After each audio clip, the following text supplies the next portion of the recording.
You was cracking, everybody. Welcome back to another episode of Prison Break Raw. I'm your host, the one and only Big JD. Go ahead, get this channel, subscribe, share, leave some messages or comments, hit the thumbs up for the like, notification bell to be informed on all episodes when they drop. Back here with another interview, and this one is not really like a lot of other interviews. It has to deal with somebody who's been in prison or is currently in prison or got out of prison. But you remember what I've always said. I've always said that we're all in prison in some way, shape, or form of our own. And on Prison Break Raw, it's all about breaking free from that self-made prison that we got. And what I brought to you today is a fellow YouTuber that has his own channel. And he has a very small platform, so we're hoping we can give him a little bit of a boost from this video right here. You can go check out his content. I'll be leaving you the link and everything in this video.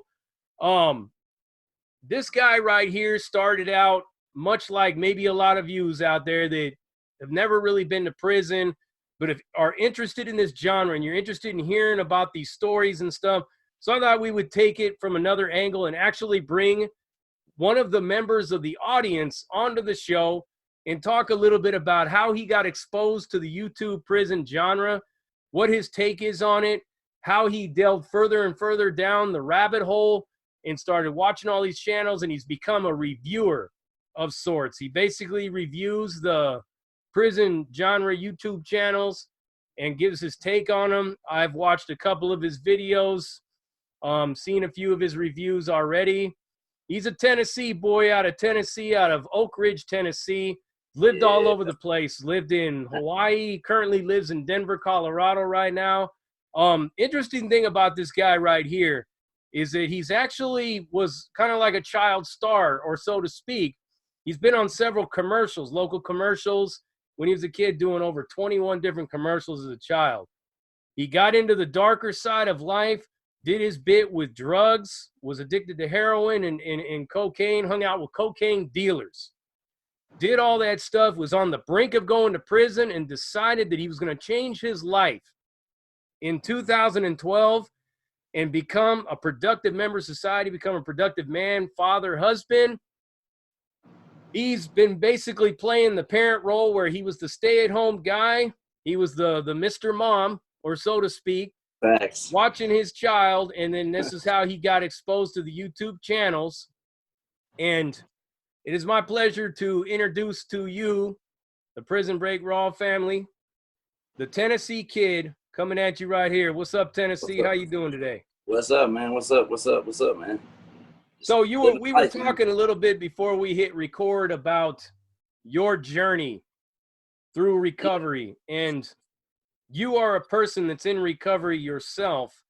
Yes, sir. And I'm starting to touch on a little bit of these recovery type stories because I've been talking a lot with my friend Nicole. You know, she does the Real Talk channel, the Real Talk Recovery channel. I don't know. Yeah, she's a cool chick, man. I watched her videos as well, man. She's got a lot of good things to say, man. I've commented on stuff, and she definitely we see eye to eye on a lot of things. That's for sure. Right, but you have a different direction of recovery that you're going. You've quit. Right. You've quit heroin. I don't know if you were into methamphetamine, but you did say coke and heroin and stuff. Right. You've been in recovery for how long now? I mean, you know, unofficially since 2012, like that's when I actually stopped doing everything and stopped doing everything. But there was a period about 5 years before that where I was in and out of different rehabs, in and out of different halfway houses and one psych ward. Yeah, I was trying to get clean, and I tried to do it the 12-step way. I tried to do 100% abstinence, and I never really wanted that, to be honest with you. I mean, and I just for all the viewers, just hear me out. You know,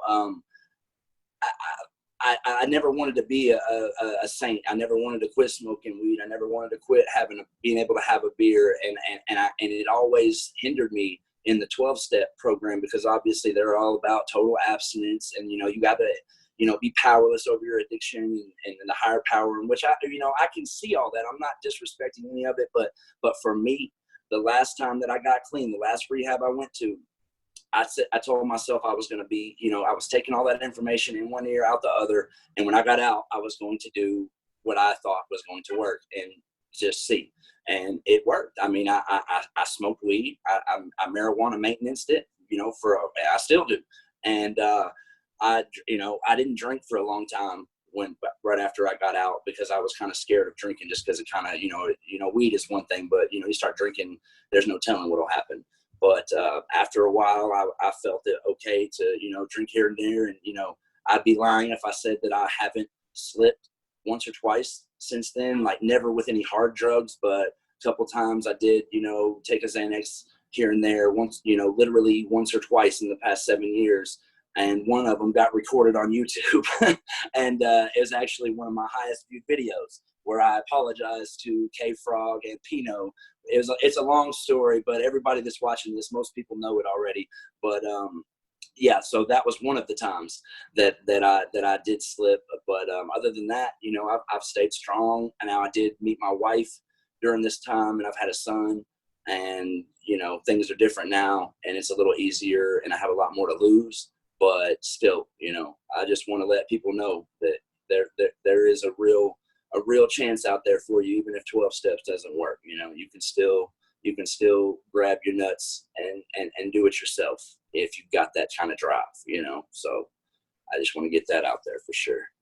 So what was like your main drugs of choice? What was the substance that actually drove you into crime, that actually drove you into a destructive state of mind, to where you were losing jobs? You may not have been the best husband or the best father in the world. You may have been not the best son, brother, whatnot. Definitely not the best son. What were the drugs that actually, if you were to do those drugs right now, what would be the drugs that would send you onto that path of destruction? What would they be? Any opiate would do it. I mean, I can remember I don't know if it was the first time, but one of the first times that I did opiates, one of my friends, his grandmother, this was in high school, and one of his grandmother had passed away, and somehow he had got a hold of her Oxy 80s, and this was back in the 90s when they had the old school 80s, that you could, snort, shoot, whatever you wanted to do with them. So he handed us all, about 8 of us was over there after school one day, and everybody got one. We all snorted the whole thing, a whole 80, with no tolerance, not knowing what we were doing. Every single one of us got sick. And I remember being in that backyard puking my guts out, worried about dying, but still there was a thought in my head that, like, oh shit, man, this is going to get me. Like, I like this too much. Like, I could feel it. Like, addiction runs in my family, and it most of the time does with addicts, but my grandfather on my mom's side was a huge pain pill addict, doctor shopper back in the 80s and 70s, before all the sorry, my dog's barking. Before all the databases and whatnot. So it runs in my family already. And it just snowballed, man. I was wired for it. And so once I got a taste of it, it was just on. It was just on until I hit a bunch of different bottoms.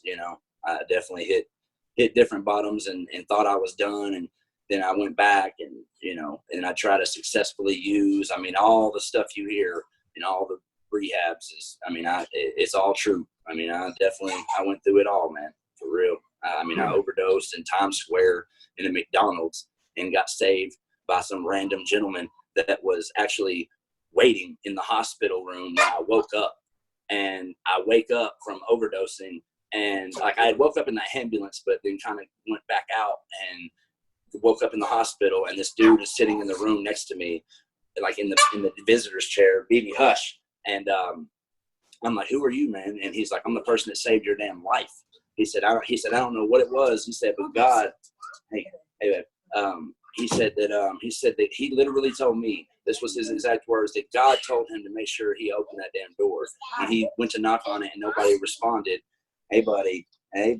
He went to knock on it and nobody responded. So he said he just had a gut feeling and kicked the door in, and ambulance came, all that good shit.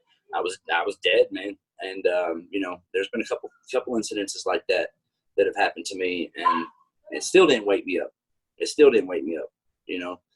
Everybody's bottom's different, man. Yeah. So that's it right there. It's the opiates opium, stuff like that, For sure. heroin, you know, all the oxycontins and vicodins and The morphine nod out, tabs. the nod out drugs, man. I started on hydrocodones, man. A friend of mine got in a motorcycle wreck, and real bad motorcycle wreck, and got some metal put in his leg, and he got prescribed hydrocodone 10s, the blue ones, for a long time, man. Like almost an unlimited supply. I mean, back in the South and back in those days, man, they were giving them like water, and he didn't really like them. And this was who I made music with, actually. This is who made my beats. And so he would just give them to me. Like, he didn't really know. None of us really knew how bad it really was going to get. So he would just give them to me like nothing. And we're in the studio making music. He's like, hell yeah, if this is making you, you know, want to write and whatever, then do it, you know? So next thing you know, I'm on a five hydrocodone 10 a day habit. And that goes on for like a year. And after that, I had to go a day or two without them one time. And then I realized that I was hooked. And I was like, oh shit, this is no joke. And, you know, that was the very beginning. But I know I'm rambling, man. I'm trying to stay on topic. I want to get all this information out, bro. No, you're good. I mean, the point I'm trying to make, where I'm going with this is, okay, so you have an opium addiction, Oh, right? yes. You're addicted Yeah. to those kind of drugs. These are the ones that send you down that road. Yes, sir. Okay, but then let's say, for example, like you have a beer, like you said, every now and then, or you smoke a joint once in a while, smoke a blunt once in a while. Yeah. Has there ever been a moment in your life where smoking weed or drinking has led you towards that path of destruction? Early on, yes. For like the first couple years, not really smoking. Smoking never really did it to me. And this is the honest truth. I know people are going to think I'm just saying this, but like, I really, really from the bottom of my heart believe this. Like, weed is a gift from God, man. Like, he put it here for us to relax, man, and just not worry about all the bullshit. And it works, you know, not to mention the medical values of it. But like, so weed never really did that to me. But alcohol, hell yeah. Like, alcohol is a tricky beast. And honestly, if you really want me to be honest, I shouldn't drink. I shouldn't. And I Yeah, don't. I was getting ready to say that myself. Yeah. If your alcohol is a determining factor to push you back into that realm, it'd probably be a good idea not to even use it at all. And it You know what I'm is. saying? And I try to just, you know, I stay away from it for the most part. I just, you know, I guess because, and I will give this shout out to 12 Steps. You know, they have a community that you can get support, you know, that I don't have.